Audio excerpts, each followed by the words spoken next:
UWA, Bawela Vera Omozuwa, the 22-year-old University of Benin undergraduate who was raped and gruesomely murdered inside a Redeemed church in Benin, is said to be a lover to the resident pastor of the church, Nigeria has now gathered. Recall that earlier, following a bribery allegation leveled against the police, men of the Department of State Security Service, DSS, were deployed to conduct a forensic investigation which yielded the needed result in less than 24 hours. The DSS reportedly arrested a suspect in connection with the dastardly act who was identified as Chibuzer.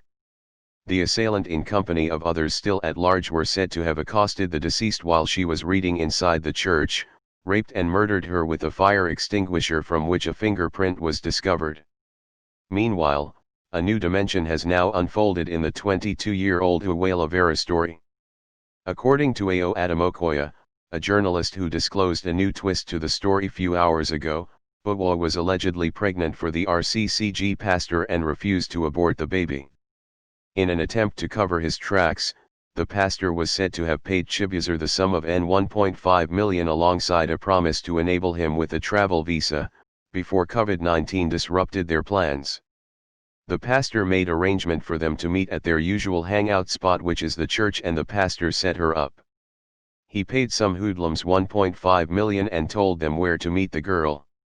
So, instead of meeting the pastor in the church, the girl met the hoodlums. After hitting her head with a fire extinguisher, the hoodlums decided to have a taste of her before she died, so they took their turns. The pastor did that to cover his sins, but it has backfired. Both the pastor and his wife are on the run because they plain dastardly act together. Those were the exact words of Ao Adamokoya. In the wake of Awa's murder, Nigerian social media users joined voices with her family to cry for justice. The police were initially reluctant until recently.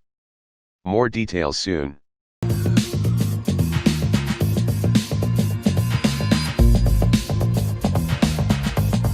Audio Jungle.